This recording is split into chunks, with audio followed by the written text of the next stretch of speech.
I ordered a couple of different patterns from Etsy, kind of borrowed from both, and then mixed in a little bit about what I wanted to see for the quilt. Hi, welcome back to Lakeside Quilt Making Arts. I am Dawn at the Lake. Today we are working on creating some hay bales or cotton balls. I think we're only going to get to the hay bales. What on earth could I be talking about? You thought you were clicking on something about quilt making. I promise you this is all about quilt making, but it's quilt making with a twist. So we're making a sleep sack for my grandbaby. I am not a seamstress, never have been, but this is a very basic thing to put together. I ordered a couple of different patterns from Etsy, kind of borrowed from both, and then mixed in a little bit about what I wanted to see for the quilt too, or for the sleep sack, and it just came together. It was not hard. That's why I think I can kind of teach you how to do it. But the biggest thing, what this little sleeper is it is a sampler quilt. So I am making the fabric that I'm going to make this sleep sack out of. And that fabric will be quilted, but it's not just going to be a whole piece of fabric that's been quilted and then put into a sleep sack. I've been dying to experiment with a few things. And one of those is to do some improv. Let me show you what kind of was a catalyst. Hang on. I saw, I think her name is Nikki. Yeah, Nikki from Pin Cut Sew demonstrate how to make a fish using this book. And hearing her talk about it, just, it enthralled me. And I thought, okay, that is a book for me too. Let me try to find that fish real quick, see if I can find it and show it to you. Come on, fishy, fishy, fishy, fishy, are you in here? There.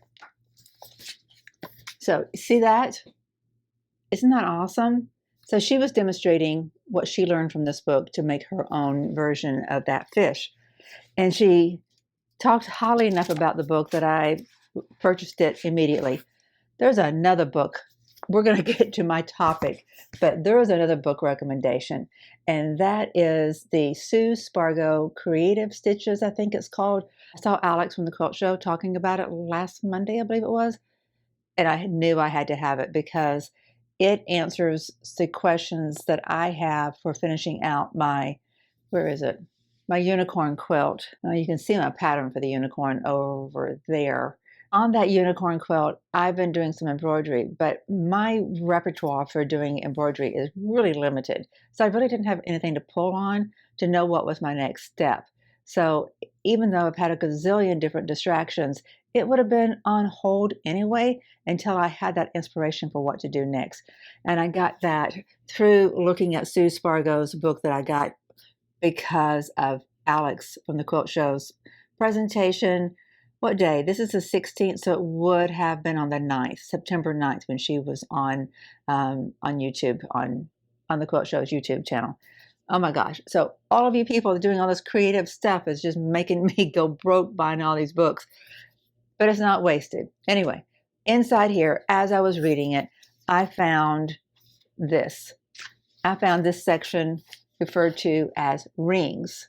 And I knew that would be a really good, simple way for me to start doing some improv. I feel like what I've been doing on the Mars quilt is pretty much improv. But, as far as kind of the whole thing is improv. It's just creative. Although the inside of it being just strips sewn together, that's just standard piecing. But it's more of an art quilt than your standard row quilt or anything like that. But what I'm doing around the outside of that quilt is definitely just improv. And what this book is helping me to understand is how to be intentional with my different designs. When I saw the instructions in here for how to make rings, I thought, oh, I've got to do that. I got to do that. And then my daughter calls me up and says, hey, what do you think about making another one of these sleep sacks? I said, okay, I'm on it, because I really enjoyed making the first one, took a lot of pride in making the first one. So we're going to do it again, but we're going to throw some creativity at it. I'm going to put things about this quilt that matter to my grandbaby, things that are kind of iconic for her life, her young little life. She's just barely 1 year old, but she's got some things that say her life.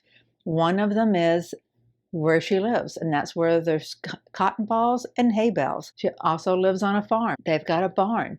They live up on a mountaintop, and they have these beautiful vistas of sunrises and sunsets, and those all change throughout the year. So we're going to incorporate all those different things differently, improv style, in this one quilt, which just happens to be sewn into making a sleep sack. So we are making a quilt. It's a sampler quilt. It's a creative improv sampler quilt, but it's also going to be creating fabric that we turn into something functional. Before we get there and making our patterns and getting started, let me show you what I've done so far on the Pick A Petal. This is another one of the second of the piece blocks for the Pick A Petal. I'm not doing my swoops. I've got another one of these finished and then another one that's almost finished. And if I have those done before I get this video edited, I'll include them.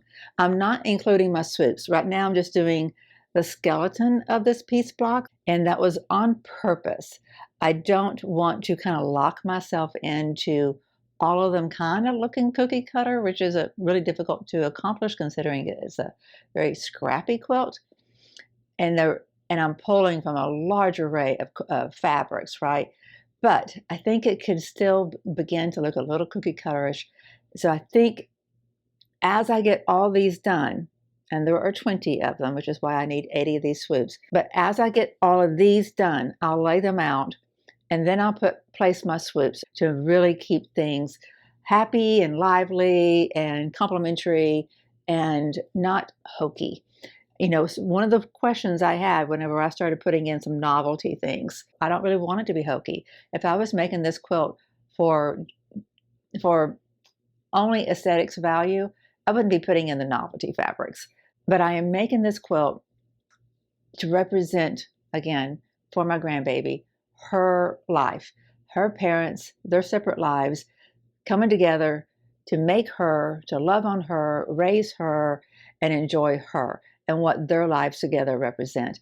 And so this quilt is all about legacy, and that's why it includes a little bit of novelty.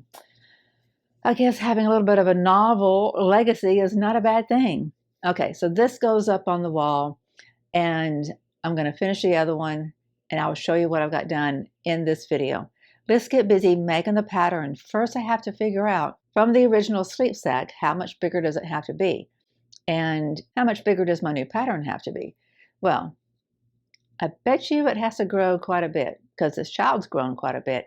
I want to make it for the size of an 18, 24-month-old child because she is tall, and I want her to be comfortable in it all the way through the spring.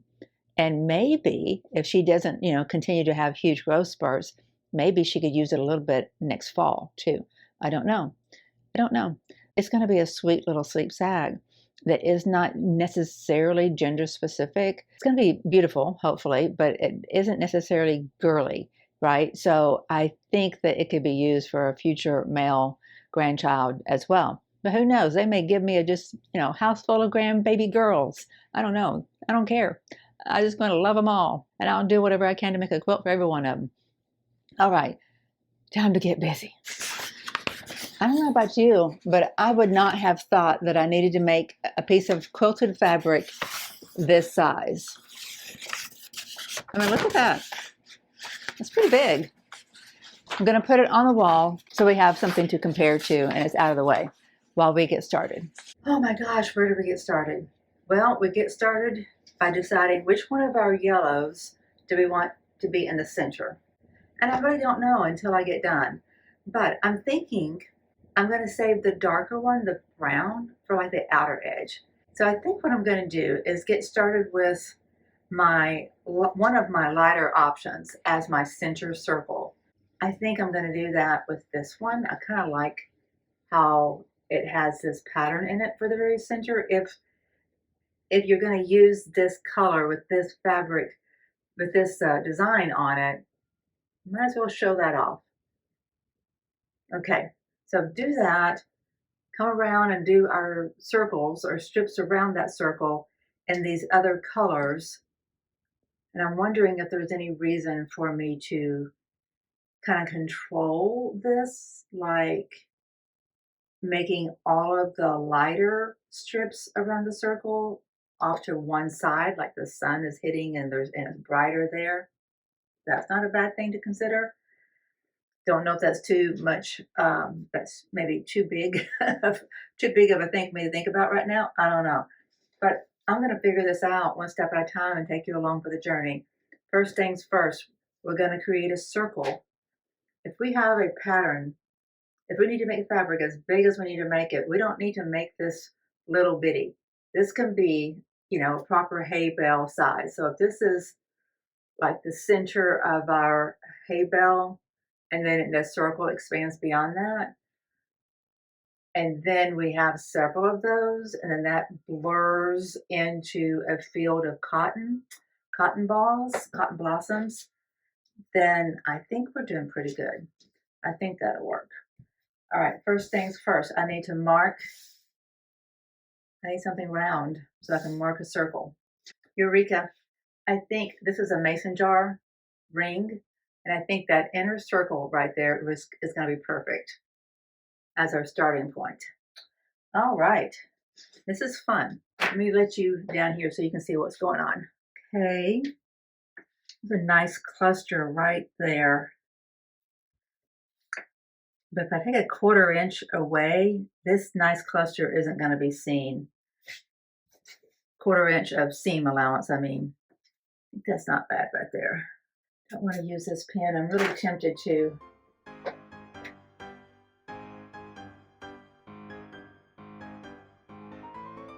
Nice. I've got to find my pencil sharpener. Okay, this is good. One of the things that we talked about, but I didn't really go into detail because I didn't have it figured out, is how to connect all of my different hay bales. And do I need to put like a green pasture in the background? What is it going to need? So I don't know yet. I am winging this, completely winging this. But I can see enough of it coming together that I know it's going to be cool. We're going to make sure it's cool. Okay, so we have one ring. So we're going to take strips and sew on that drawn line all the way around. Chink, chink, chink, chink, chink, and then another ring and another ring. All right. What I need to do is get myself set up at the sewing machine with a pressing iron, just a small one, and probably keep my scissors over there too. Before I do that, why don't I go ahead and make some strips? You don't have to be exact with this. I'm just gonna do some cutting. Just make one round, one round of rings, and see what we've got, and see if I need to change how I'm doing this at all.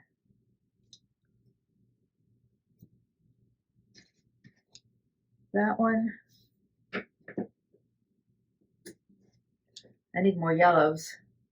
Do not have enough yellows. Use that and that. You can use this really kind of a burnt yellow.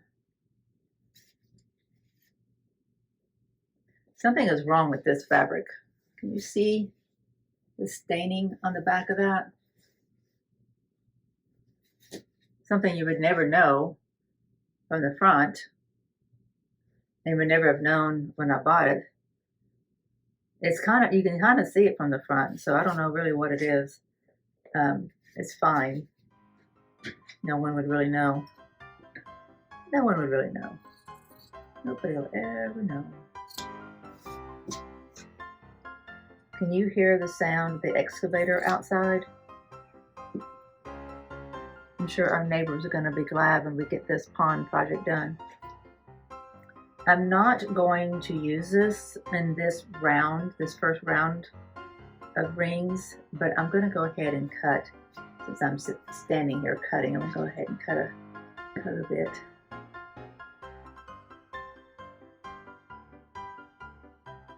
Okay. I need more yellows. This is not going to be enough yellow.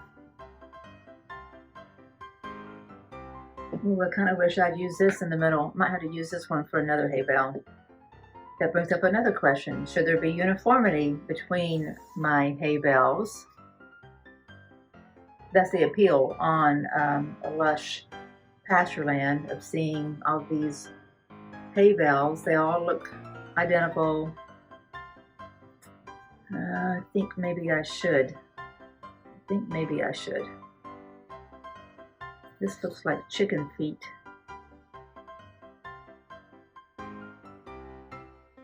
Okay. I'm going to get my cracked iron over at the machine. Take these scissors and let's see what we've got. That may not be the best of views for you, but I think it's going to do for a one-shot wonder. All right, I don't know which one to start with. Maybe I should play with it a little bit. Say if we start with this lighter one, where should we have the bright? Should we have the bright on the very furthest outside edge, or all on one side, or deep inside of the hay bale? Don't know. I kind of feel like the hay bale stays more of its pure color on the inside, and then the sun is drying it out more the closer you get to the surface, and so it's darker on the outside edges. So we should use all these lighter ones on the inside rings. This is not really a yellow, but it's kind of an earthy, peachy, which I kind of feel like can work. A little bit of it anyway. Okay. Let's just start.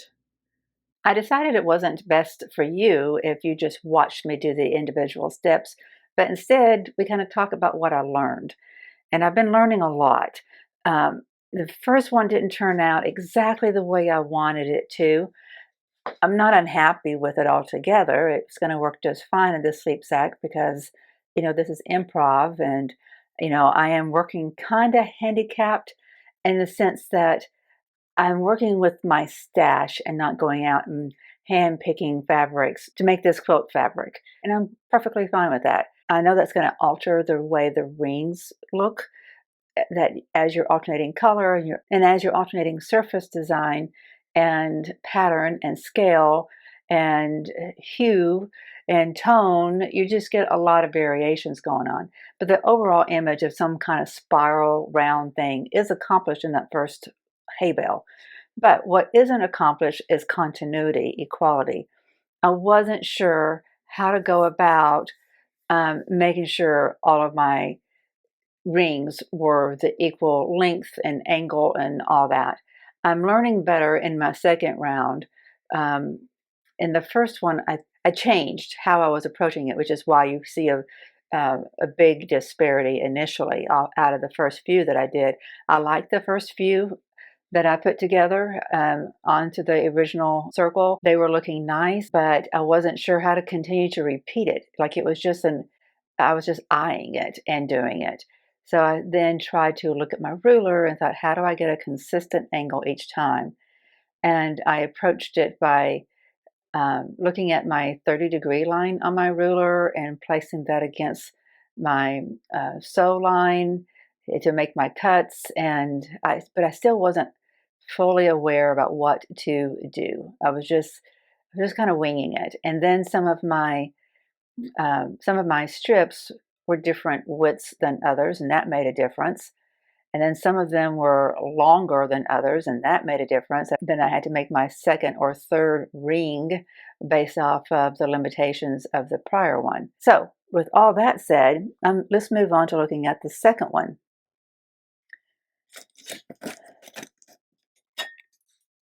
So the problem I had with the first one was I wasn't sure what I was doing, but to be more specific, what I wasn't sure what I was doing was how to make sure I was getting the same amount of coverage of my circle so that these triangles that I was adding to it to create my circle were equal or, close enough, which I feel like is an important part of the aesthetic that I'm looking for in this particular circle.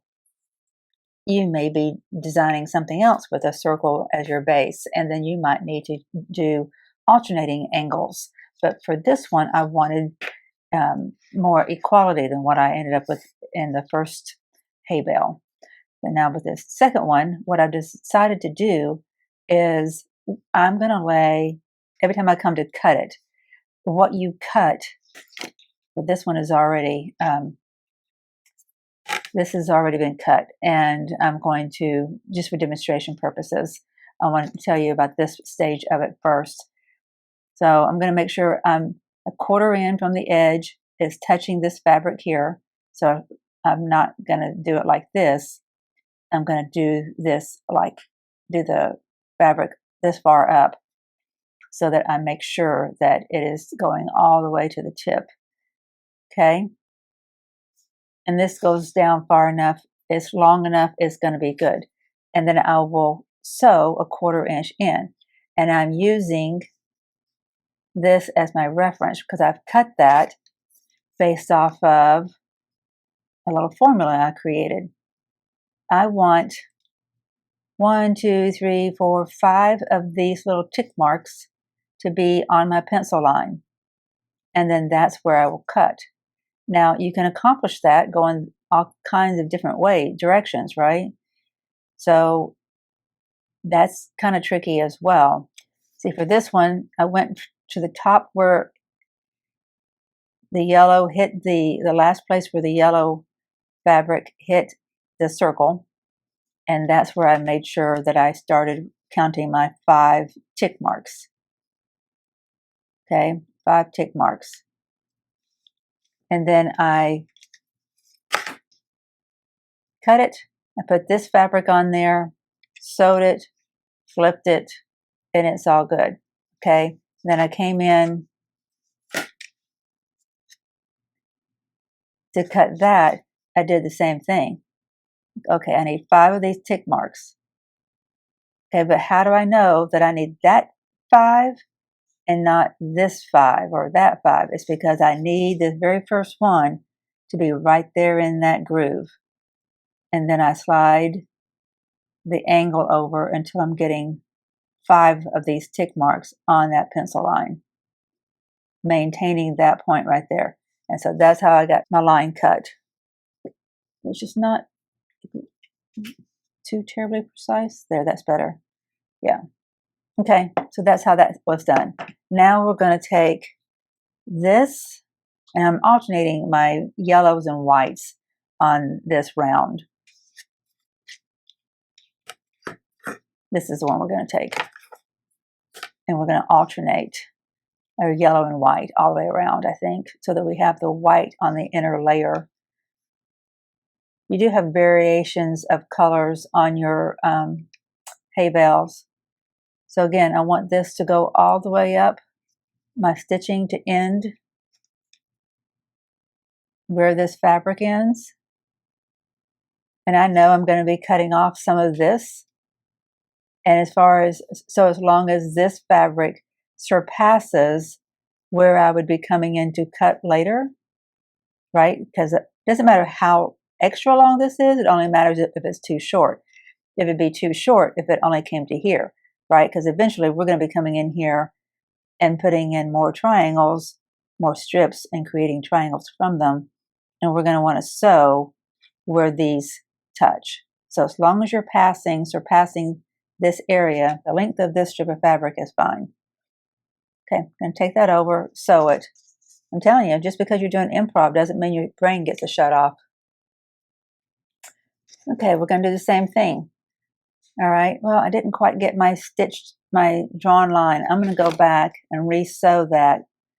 And it's not going to make that big of a difference. I just want to make sure my pencil line goes away. Can you erase it on fabric? I'm going to go back to the machine and sew just beyond that stitch line. Okay, so let's figure out where our next piece goes. I want 5 ticks starting in that very corner 1, 2, 3, 4. I got to move it over a little bit. That's good.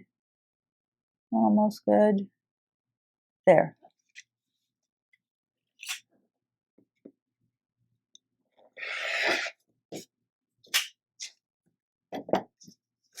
Okay, so we want to do a white.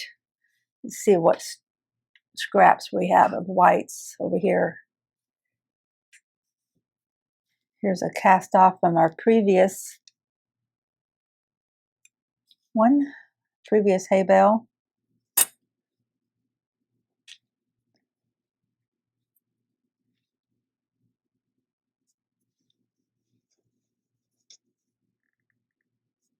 Okay, voila.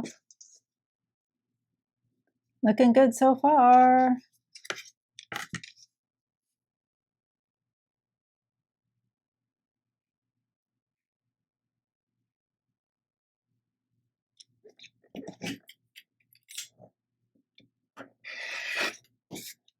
I really wriggled a little bit there, but I don't think it's going to be bad. What's going to go in here next?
You can see what I'm going to do here and what I did in this last one. Okay, so what I do is I move on to the second ring. I'm putting my new strip on by looking at the point where this strip was added, and that's here, where it first meets a seam. Okay, I'm going to the next one, and that's where I'm going to put my dashed lines, my little tick marks. But my angle I'm going to use is going to be based off of the angle that was used on the one before it. And that's this yellow one here, this kind of orangey one. So putting my ruler on that line right there, putting my 1/4 inch mark right there into that corner where all three of those come together, and that's where I'm going to cut.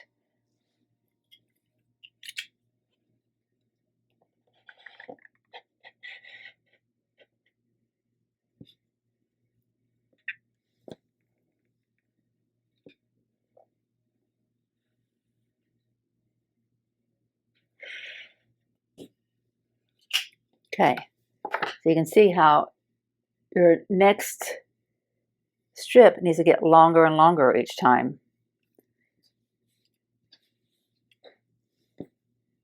Starting off with something really small, and of course when I put this one on, I cut it incorrectly, and I ended up covering up my very first piece. It's okay, we can recover from such things. Okay, so what I'm doing here is I'm alternating kind of my straw which is what I'm calling straw, sort of my neutrals with my darker hay fabrics. And so what I need to do next is one of these, I guess.